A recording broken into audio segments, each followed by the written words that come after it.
Bonjour à toutes et à tous et bienvenue pour cette nouvelle vidéo. La vidéo embarquée. J'espère que vous avez apprécié les petites images que je vous ai partagées sur mon petit très court séjour, malheureusement, sur la côte de Caroline du Nord, plus précisément du côté de Wilmington, Topsail et plus précisément Surf City. La ville, elle s'appelle Surf City. On revient donc à l'actualité, on revient donc aux choses sérieuses. Alors l'un d'entre vous, concernant la vidéo sur la fameuse boxeuse algérienne, je dis la boxeuse algérienne puisqu'apparemment c'est bien la boxeuse algérienne, quoique il y a quand même un certain souci sur le fait de savoir si c'est un homme ou une femme. Moi, je constate simplement, c'est que l'IBA, qui est le International Box Administration ou Association, c'est l'équivalent en fait d'une fédération internationale de boxe. Il se trouve que dans la boxe féminine, il y a déjà eu apparemment des enquêtes qui ont été faites pour savoir, bon, finalement, c'est un homme ou une femme. Eh bien, tous ceux qui sont en train de me dire que c'est une femme, elle est née fille, donc c'est une femme, sauf qu'en effet, elle a peut-être des problèmes d'oestrogène, je ne sais pas. Mais alors dans ce cas-là, qu'est-ce que ça dérange que l'IBA rende public son enquête pour définir si oui ou non, finalement, c'est une femme. Alors c'est une femme qui a en effet une particularité physique, mais elle est née femme. Oui, sauf que le problème, c'est que quand tu as un X et Y, t'es pas une femme, t'es un homme. Enfin, t'as une pathologie homme. Ou alors, dans ce cas-là, on assume. On dit, c'est un hermaphrodite. Un hermaphrodite avec une pathologie tendance majoritairement homme, mais avec un sexe de femme. Ah bah oui, parce que, je dirais à la limite, ce qui serait bien, c'est de savoir, finalement, ce qu'elle a dans le pantalon. Non ? Je ne sais pas. Et puis évidemment, malheureusement pour la boxeuse italienne, il semblerait que c'est une malchanceuse. Alors certains disent que non, elle n'a pas de la malchance parce que c'est une mauvaise joueuse. Ça fait plusieurs fois qu'elle nous fait des comédies, etc. pour face au fait qu'elle se trouve en face de boxeuses qui sont plus fortes qu'elle. Enfin voilà, c'est pas clair en fait. Encore une fois, on ne sait pas si tout est fait pour essayer de planquer le fait qu'en effet, c'est une cisgenre. Alors je répète, une cisgenre, c'est une personne qui accepte le sexe, le corps dès la naissance. Hein, c'est ça, hein, un cisgenre. Il y en a un qui m'a dit non, un cisgenre, c'est pas ça. Si, un cisgenre, c'est ça. C'est quelqu'un qui s'assume physiquement, sexuellement, mais peut parfois se prétendre être de l'autre sexe, mais sans modification physique. D'accord ? C'est ça un cisgenre. Après, il peut se prétendre femme. C'est-à-dire qu'il peut être homme, physique homme, clairement homme, mais on n'en est plus à un détail près, hein, avec le wokisme, etc. Il y en a même qui prétendent vouloir s'affirmer licorne. Moi, je vais m'affirmer petite cuillère aussi. Enfin, il y a un moment donné, que ce soit trans, cis, non-binaire, ce que vous voulez, il y a un moment donné où il faut faire la part des choses. C'est soit les personnes s'assument dans une position et un statut précis, ou soit là, on n'est plus dans le cadre d'une revendication entre guillemets, mais on est bien dans le cadre de la psychiatrie. Mais alors le problème, c'est ça, c'est que si je vous dis ça en vient à un problème de psychiatrie, il y en a tout de suite qui vont dire que je suis transphobe. C'est-à-dire vous remettez en question le fait de la transphobie, non, de la du transsexuel, de l'homosexualité, etc. Non. Je mets au défi quiconque parmi vous d'avoir dans ses relations, dans ses connaissances, une fréquentation assez courante, assez régulière, de gens qui sont lesbiennes, homosexuelles, bi ce que vous voulez, ou cisgenres, ou transgenres, ou non-binaires. Quand vous discutez avec eux, il y a un moment donné où vous vous dites « Ah, il n'est pas bien dans sa peau, lui. » En fait, il ne s'est pas trouvé. C'est-à-dire sa maturité d'esprit, sa maturité physique, en fait, il ne l'a jamais trouvée. Donc il s'est convaincu d'un genre, alors qu'en réalité, c'est pas d'un problème de genre, d'affirmation de genre. C'est un problème qu'avant de se prétendre cisgenre ou transgenre ou je ne sais quoi, ça serait bien de consulter et de se faire aider peut-être. Mais attention, se faire aider, ça ne veut pas dire qu'on va à l'encontre de la nature, de l'individu. Non, au contraire. La psychologie peut aider la personne justement à trouver sa nature. Ni plus, ni moins. Mais encore une fois de plus, je vais encore vous tanner avec ça. On est dans une société de consommation. On est dans la société de la simplification, de la vulgarisation. Donc pourquoi aller chercher compliqué quand on peut avoir simple ? Oui, sauf que dans la simplicité des choses, malheureusement, il y a un moment donné où il y a des gens qui tout d'un coup se rendent compte qu'ils ont fait une connerie, qu'ils se sont fait opérer, qu'ils se sont fait couper les roubignoles, puis au final, ils se rendent compte, non, en fait, je me sentais bien, en fait, mais en fait, c'est parce que j'étais pas bien dans ma tête. Mais à cause de connards qui n'ont pas su à un moment donné mettre un peu de temporisation avant d'affirmer la personne dans ce qu'elle se déclarait dans son genre, voilà. Voilà, comme on dit souvent. Donc sur ce sujet, si vous voulez, est-ce qu'elle est femme ? Est-ce qu'elle est femme avec un corps d'homme, mais avec un sexe de femme ? Donc ce qu'on appelle plus vulgairement j'ai oublié le terme, hermaphrodite, voilà. Ça c'est pareil, hermaphrodite. C'est bizarre, on a l'impression que ce mot-là est un mot démoniaque. Pourquoi est-ce qu'on n'utiliserait pas ce terme de hermaphrodite pour définir justement peut-être la problématique puisque je rappelle, les hermaphrodites, c'est des personnes qui ont les deux sexes, mais dont physiologiquement, il y a une prédominance physique, soit d'un corps de femme ou d'un corps d'homme. On dit que la nature est parfaite, mais non, elle n'est pas parfaite, la nature. Elle a aussi ses pieds de nez, elle a aussi ses imperfections. C'est comme le coup des jumeaux. Vous avez des vrais jumeaux, des faux jumeaux, comme on appelle ça aussi, des siamois, disons des individus qui sont considérés comme étant presque des anomalies par rapport à la norme. Bon, évidemment, dans les pays comme les nôtres, en France, aux États-Unis, on a fait évoluer les mentalités, on a fait des politiques d'intégration, d'acceptation, de tolérance, pour que ces gens ne se sentent pas différents socialement. Bien évidemment, ils seront toujours différents physiquement, mais à la limite, on s'en fout. Est-ce que le physique fait l'intelligence ? Est-ce que le physique fait un individu différent, non acceptable dans la société ? Même au niveau des handicapés, c'est pareil. Vous avez des gens handicapés, malheureusement pour eux,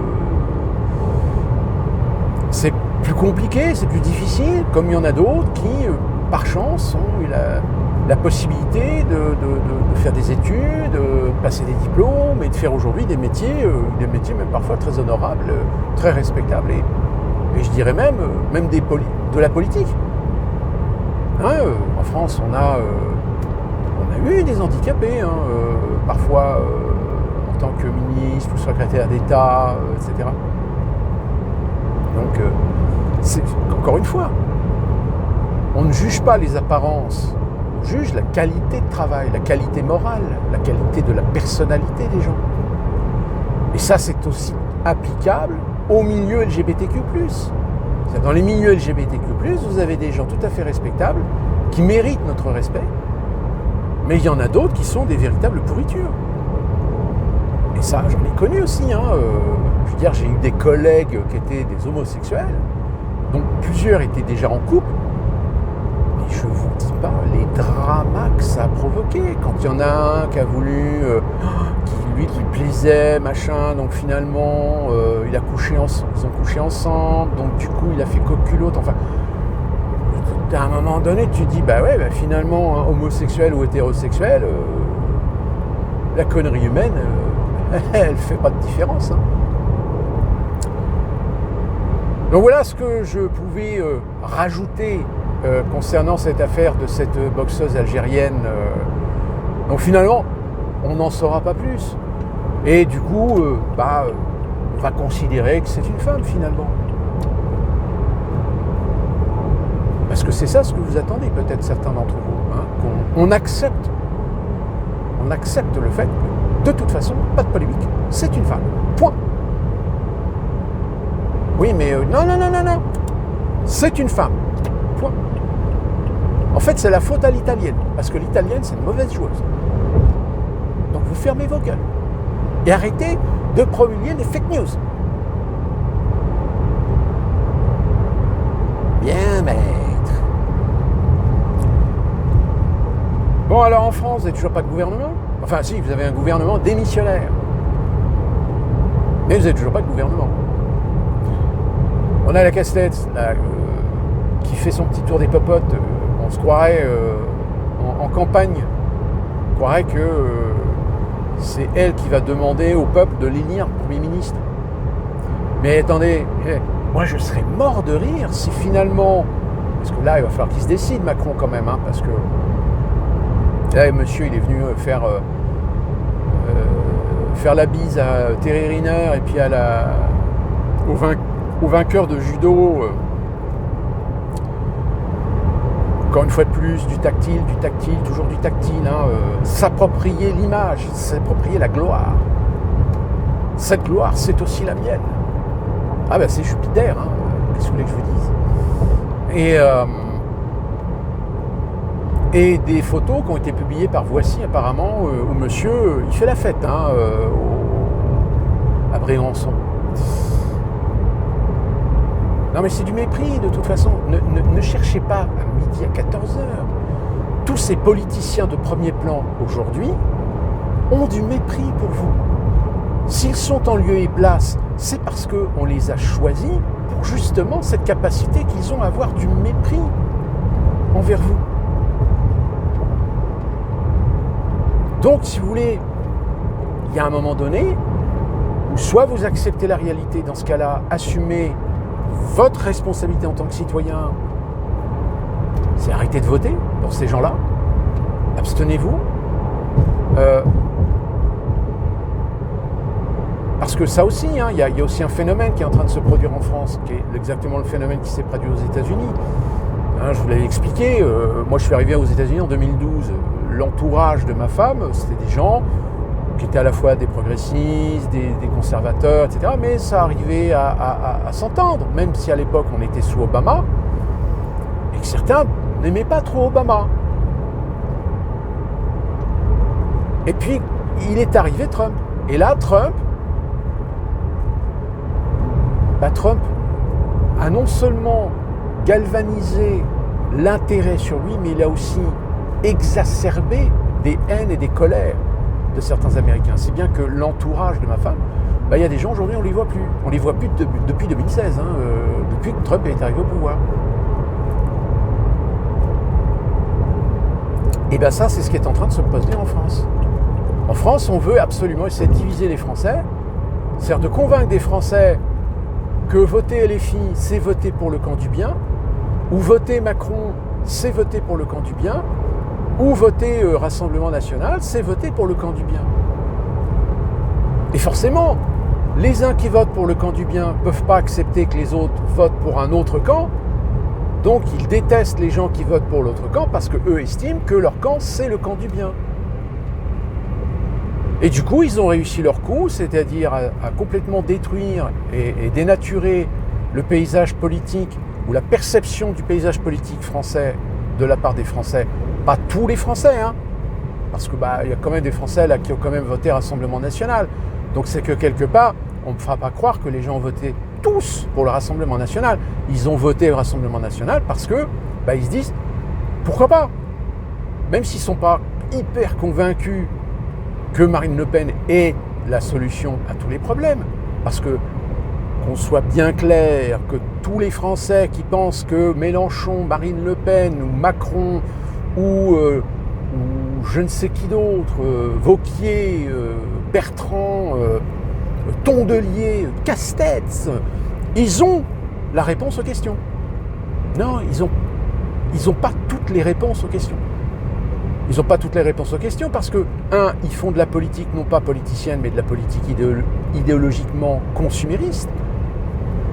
Et que par conséquent, une fois qu'ils arrivent aux affaires, ce qu'ils avaient peut-être promis, ou ce qu'ils avaient l'intention de faire, etc., ils vont se rendre compte que, non, on ne peut pas. D'autant plus que je rappelle quand même que ce soit les socialistes, les écolos, le LFI, la Macronie, les Républicains et le Rassemblement National, jusqu'à preuve du contraire, tous sont européistes. Et je le rappelle, pour ceux qui ne le savent pas, pour ceux qui n'ont pas vu mes précédentes vidéos, l'Europe veut se fédéraliser et que par conséquent, tôt ou tard, ils ne vous demanderont pas votre avis, ils passeront par le Congrès pour faire voter une réforme, pour transférer une multitude de souverainetés nationales entre les mains de l'Europe. Oui, qu'est-ce que vous voulez que je vous dise ?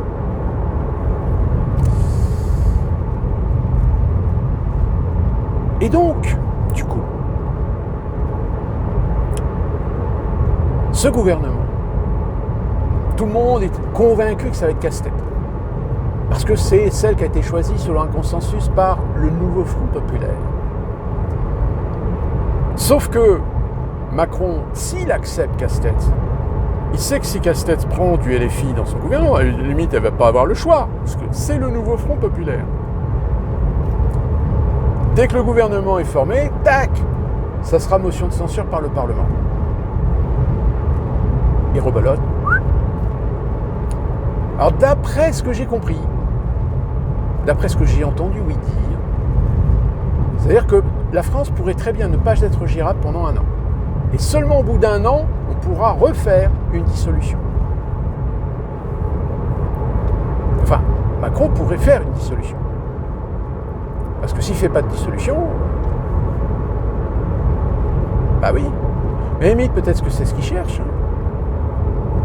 Il cherche peut-être justement que le pays devienne ingérable. Qu'on en arrive à des points de non-retour. Et d'ailleurs, dans certains domaines, le point de non-retour, il a déjà été atteint. Même si actuellement, alors oui, Jeux Olympiques à Paris, c'est magnifique, c'est formidable, c'est cool, c'est génial. Oui, très peu de problèmes d'insécurité, d'agression. Alors il y a des vols quand même. Là, le village olympique, ils ont un gros souci quand même. Parce que vu que c'est une zone fermée, personne ne peut rentrer sans badge, etc. Donc ça veut dire que les vols sont commis par des gens recrutés pour travailler dans la zone du village. Ça, vous n'en entendez plus parler, parce que, oui, évidemment, vous comprenez, pour faire jouer l'intégration sociale, la diversité, etc., on a embauché pas mal de gens, y compris des gens de Saint-Denis. Des gens issus de la diversité. Oui, on fait de l'inclusif, on n'en fait pas. Mais là, évidemment, parce que sinon c'est raciste, vous comprenez.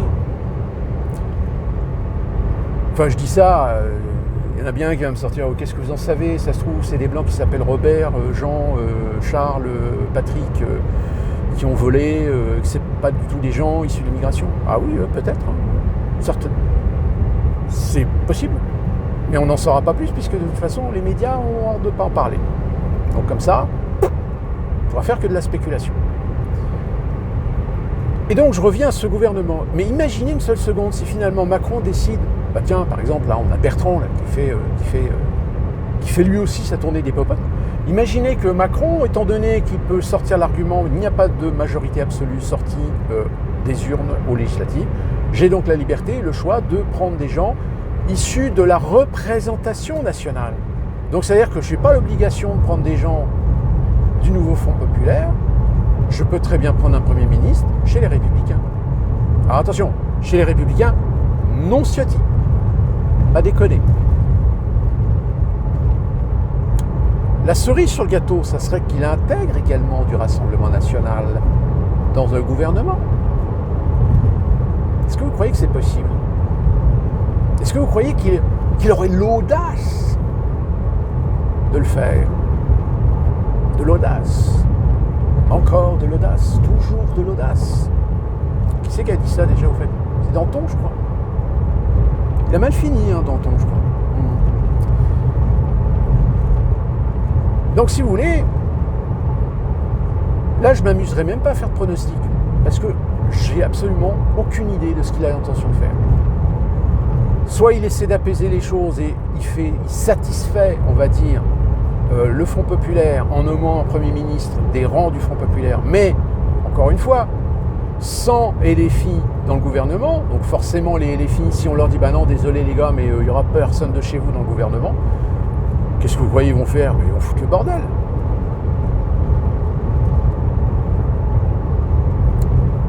Soit ils acceptent, concèdent, c'est-à-dire que Mélenchon, comme il l'a fait d'ailleurs avec la cérémonie d'ouverture, c'est-à-dire qu'il a taclé totalement contraire à ce que Panot, Autain, enfin pas Autain, mais comment elle s'appelle l'autre là, Caron,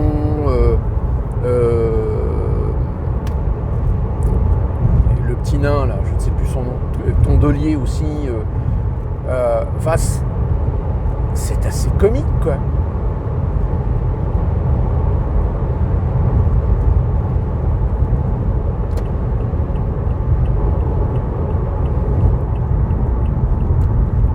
Enfin, on verra bien. On verra bien un petit peu la situation, comment elle va tourner. Et puis nous, on se retrouve d'ici là pour une prochaine vidéo suivant la suite des événements.